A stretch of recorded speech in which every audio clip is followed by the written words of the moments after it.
చెప్తున్నాను, నాకు అసలు దేవుడి పైన భక్తి లేదు పెళ్లికి ముందు.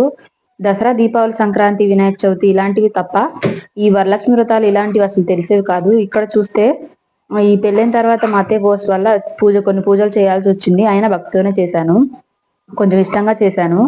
అండ్ ఇప్పుడు నేనంటూ నాకు ఛానల్ స్టార్ట్ చేసిన తర్వాత అసలు విపరీతమైన భక్తి మొదలైంది. ఎందుకో తెలీదు, పొద్దున్న లేచిన దగ్గర నుంచి రాత్రి సాయంత్రం పడుకునే వరకు కూడా అసలు దేవుడిని తలుచుకుంటూనే ఉంటాను. ఎక్కువ సబ్స్క్రైబర్స్ పెరగాలి, వ్యూస్ పెరగాలి, వాచ్ అవర్స్ పెరగాలని చెప్పి.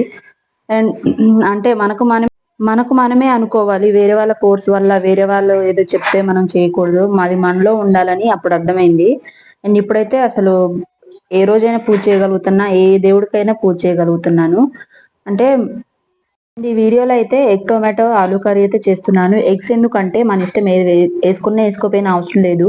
నేను వినాయక చవితి వస్తుంది కదా, నాన్ వెజ్ ఇంట్లో ఉండకూడదని ఎగ్స్ అయితే ఉడికించి అందులో వేస్తున్నాను. అండ్ సింపుల్ అండి, ఎగ్ ఆలూ టొమాటో ఎలా చేసుకుంటామో అలానే చేసుకొని ఎగ్స్ బాయిల్ చేసుకుని అందులో వేసుకోవడమే. అండ్ కర్రీ అయితే చాలా బాగుంది. అండ్ నేను కట్ చేసుకున్న బంగాళదుంప ముక్కలు, గుడ్లు 2 ఉడకబెట్టుకొని పక్కన పెట్టేసుకోవాలి.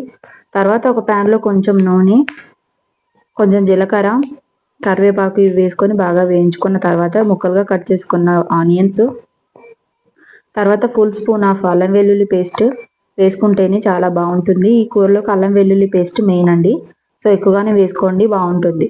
అండ్ తర్వాత టొమాటోస్, పచ్చిమిర్చి వేసుకొని సాఫ్ట్ అయ్యేంత వరకు మగ్గించుకోవాలి. అందులో కొంచెం టేస్ట్కి తగ్గట్టు ఉప్పు వేసుకొని కొంచెం సేపు మగ్గించుకుంటే సరిపోతుంది. మగ్గిన తర్వాత ఇందులో కట్ చేసి పెట్టుకున్న బంగాళదుంప ముక్కలు వేసుకోవాలి.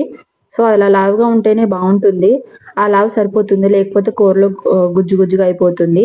ఆ ఫ్లేవర్ అనేది మనకు తెలియదు కాబట్టి ఆ ముక్కలుగా ఉంటేనే బాగుంటుంది. ఇది కూడా నూనెలో మగ్గిన తర్వాత అలా 2-3 సార్లు కలుపుకుంటూ ఉండాలి అడుగంటకుండా.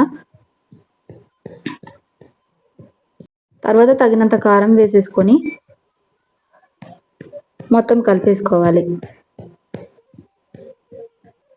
ఇలా కలిపేసుకున్న తర్వాత ఒక ఫుల్ గ్లాస్ ఆఫ్ వాటర్ అయితే పోసుకొని కొంచెం ధనియాల పొడి, తర్వాత కొంచెం గరం మసాలా వేసుకోవాలి. ఇంట్లో ప్రిపేర్ చేసిన గరం మసాలా, ఇంకెలాంటి మసాలాలు అవసరం లేదు. అయితే కొంతమంది ఇందులో ఎంటీఆర్ మసాలా పొడి, చికెన్ మసాలా, సాంబార్ మసాలా వేస్తుంటారు. అవసరం లేదండి, ఏ కర్రీకి ఆ మసాలా వేసుకుంటేనే బాగుంటుంది. ఎక్కువ మసాలాలు యాడ్ చేసినా కూడా అది వేరే టేస్ట్ వస్తుంది. అండ్ కర్రీ అయితే చాలా బాగుంది, చూస్తున్నారు కదా. సో కొంచెం గ్రేవీ లాగా చేసుకుంటేనే బాగుంటుంది. ఎక్కువ పులుసు ఉన్నా కానీ, ఎక్కువ గ్రేవీ లేకపోయినా కానీ బాగోదు. కొంచెం వేసుకున్నా కూడా సరిపోతుంది. అండ్ ఈ వీడియో నచ్చితే లైక్ చేయండి, సబ్స్క్రైబ్ చేసుకోండి. ఇలాంటి మరిన్ని వీడియోస్ కోసం ఫాలో చేయండి.